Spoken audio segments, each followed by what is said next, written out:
안녕하세요. 근고엄마입니다. 오늘은 2016년도 1월 이후에 가입한 실비보험의 보상 청구 부분에 대해서 이야기를 한번 나눠볼까 하는데요.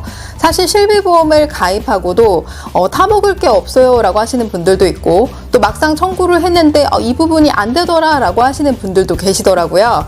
그래서 여러분들이 나 또는 우리 가족 또는 내 지인이 2016년도 1월 이후에 실비보험을 가입했다 라고 하시면 이번 영상을 좀 끝까지 보시면 여러분들이 보상 청구하는 데 있어서 정말 중요한 부분을 알고 가실 수 있습니다. 자, 그럼 같이 한번 알아보실까요? 제가 며칠 전에 제 지인분이 실비를 들어놓고 다 되는 줄 알았는데 안 되는 게 있어서 너무 황당하고 실망했다라고 하시더라고요. 그래서 그게 뭐예요? 라고 물어봤더니 2016년도 이후에 아이 앞으로 실비보험을 가입을 했는데 월요일 새벽에 갑자기 감기가 너무 심해져서 열도 나고 걱정이 됐다는 거죠. 그래서 새벽에 병원에 문 연 데가 없으니까 그나마 가까운 대학병원 응급실을 갔다 왔는데 실비보험 청구를 했더니 말도 안 되게 너무 적게 나왔다라고 하소연을 하시더라고요. 그래서 이제 이분이 보험회사에다 전화를 하셨대요. 왜 그렇게 보상 처리가 적게 나왔냐라고 물어봤더니 이제 보상 담당자가 위급한 상황이면 입원까지도 하셨을 텐데 그게 아니면 응급처치만 하고 집으로 돌아오셨기 때문에 그건 응급 상황으로 볼 수 없어요 라는 식으로 얘기를 했다는 거죠. 약관에도 그렇게 나와 있습니다. 모르셨냐? 라고 되묻더래요. 그래서 응급 비응급이 뭐냐, 아이들이 아프면 다 응급 아니냐 라고 했더니 입원까지 할 정도였다면 의사가 응급 환자로 보았을 텐데 그게 아니었기 때문에 비응급 환자로 결론을 내렸고 또 영수증상에 그렇게 나와 있다라고 얘기를 했다는 거죠. 그런데 여러분, 아이들이 아프고 열나면 응급 비응급 따지시나요? 새벽에 보통 대학병원 응급실 가잖아요. 그리고 아기가 어린데 꼭 입원까지 하나요? 그런 분들은 별로 없으시죠. 대부분 응급실 가면 특별한 조치보다는 열내리라고 뭐 따뜻한 물수건도 주고 해열제도 주고 닌겔도 맞게 하고 대부분 이렇게 하다가 열이 떨어지면 집에 돌아오는 게 일반적입니다. 왜 그렇게 하나요? 마음이 놓이잖아요, 부모들이. 근데 이렇게 해서 이분이 보상을 못 받은 케이스가 됐습니다. 그런데 병원비가 적게 나왔으면 그냥 넘어갈 수도 있는데 아무래도 새벽에 응급실을 다녀온 거기 때문에 사실 대학병원 응급실 가면 일반 병원보다 병원비가 많이 들어가죠. 한 번 가면 한 돈 10만 원 깨집니다. 여러분 이거 아시는 분들 많으신가요? 자, 실제로 대학병원 응급실 가서 이런 상황들이 아니고서는 잘 모릅니다. 그래서 분명히 여러분들도 이와 비슷한 응급 상황, 뭐 예를 들어서 갑자기 배에 복통이 왔다거나 머리가 막 어질어질 한다거나 막 이런 응급 상황이 왔을 때 실비를 들어놨기 때문에 아무 걱정 없이 상급 종합병원인 대학병원 응급실을 찾아간다. 자, 이런 분들이 많단 말이에요. 그런데 실제로 보상 청구를 했을 때 보상이 안 되는 부분들이 정말 많습니다. 자, 이 점에 대해서 여러분들과 자세히 다뤄보려고 하는 거고요.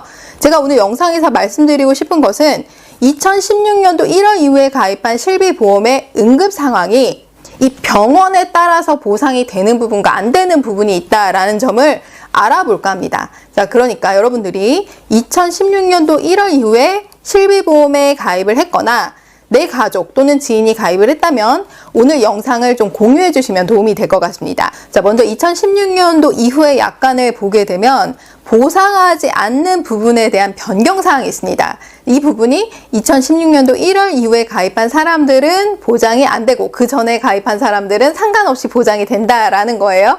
즉 응급의료에 관한 법률 및 시행규칙에서 정한 응급 환자에 해당하지 않는 자가 상급 응급실을 이용하면서 발생한 응급의료관리료라고 명시가 되어 있습니다. 자, 이게 무슨 말이야? 라고 생각하실 수 있겠죠? 자, 여기서 중요한 것은 응급 환자에 해당이 되면 치료비를 지급을 해주지만 응급 환자에 해당하지 않는 자가 라고 명시가 되어 있죠. 그러니까 비응급 환자가 상급 병원, 즉 다시 말해서 보통 대학병원 응급실을 찾을 경우 응급의료관리료에 해당하는 치료비를 보상해주지 않겠다라는 것입니다. 여러분 이해 가시나요? 자, 쉽게 말하면 2015년 12월 말까지는 응급 환자든 비응급 환자든 가리지 않고 상급 종합병원 즉 대학병원에 가면 실비 보상을 받을 수 있었지만 2016년도 1월 이후에 가입한 사람의 경우 비응급 환자로 분류될 경우 응급의료관리료 부분을 보상받을 수 없다라는 것입니다. 자, 그럼 여기서 응급의료관리료가 뭘까요? 자, 이것은 응급실의 혼잡을 막기 위해서 접수비와는 별도로 수취하는 비용을 말합니다. 즉, 응급 증상 또는 이에 준하는 증상이 아닌 상태로 응급실에 방문을 한 경우에 응급의료관리료 전액을 환자 본인이 부담하도록 하는 것이다 라고 이해하시면 되겠습니다. 따라서 보험회사에서도 이 부분을 나 보상 안 해줄 거야, 그러니까 너가 알아서 가 라고 하는 것이죠. 자, 이걸 제도적으로 만들어 놓은 겁니다. 자, 그럼 왜 그럴까요? 대학병원 응급실의 역할이 뭔가요, 여러분? 위급한 응급 환자를 치료하는 데 목적이 있죠. 그런데 비응급 환자들이 찾아와서 진료를 빨리 받기 위해서 응급실을 찾게 되면 막상 응급 환자들을 제대로 돌볼 수 없게 된다는 것입니다. 자, 그런데 여러분, 현실적으로 한번 생각해 볼까요? 막상 내가 응급인지 비응급 환자인지 알 수 있나요? 밤에 자다가 막 복통이 와서 대학병원 응급실을 갔다면 아프고 급하니까 가는 거잖아요. 그리고 문제는 종합병원에 가도 상급병원으로 가세요라고 하는 경우도 있어요. 자, 그럴 때 상급 종합병원에 가서 치료를 받았단 말이에요.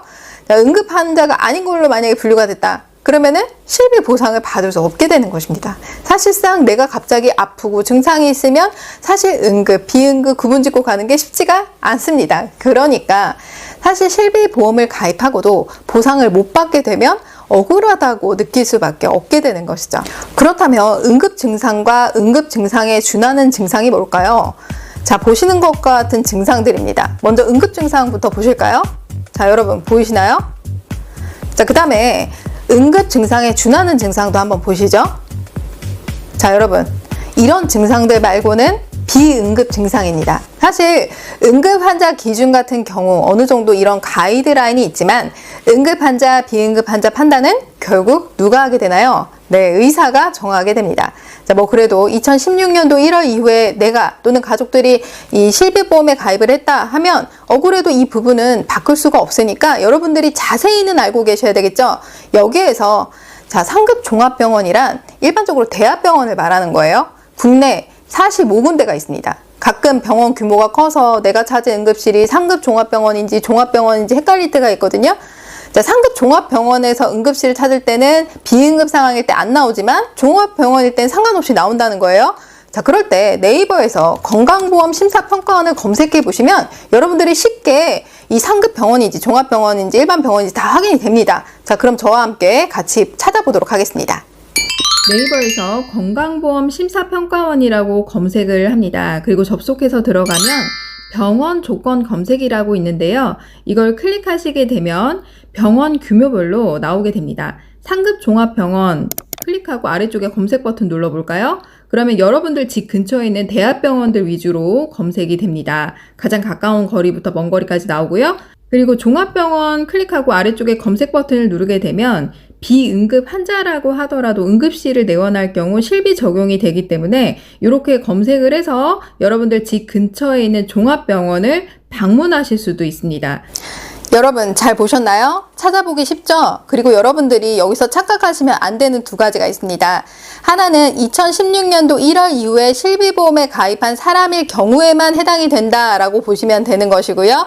두 번째는 상급병원, 즉 대학병원 응급실에서만 비응급 환자의 경우 적용이 안 된다라고 보시면 됩니다. 그러니까 상급 종합병원이 아닌 일반 종합병원에서는 보상이 가능하니까요. 이 부분 헷갈리시면 안 되세요.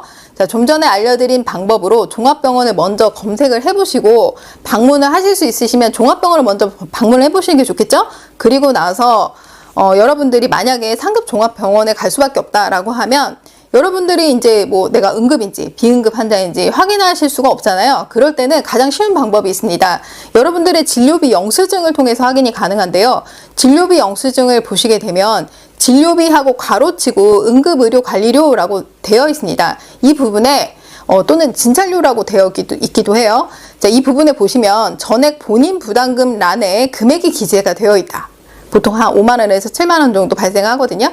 만약 그 전액 본인 부담금에 금액이 나와 있다라고 하면 아, 난 응급 환자가 아니라 비응급 환자구나 라고 생각하시면 되겠습니다. 다시 말해서 이 부분은 사실상 실비를 청구해도 그 부분에 대해서 보상받을 수 없다라고 보시면 되고요. 영수증 아래에 상급 종합병원에 체크가 되어 있는지 한 번 더 확인을 해보시기 바랍니다. 만약에 상급 종합병원에 체크가 되어 있지 않고 종합병원에 체크가 되어 있다? 그러면 뭐예요?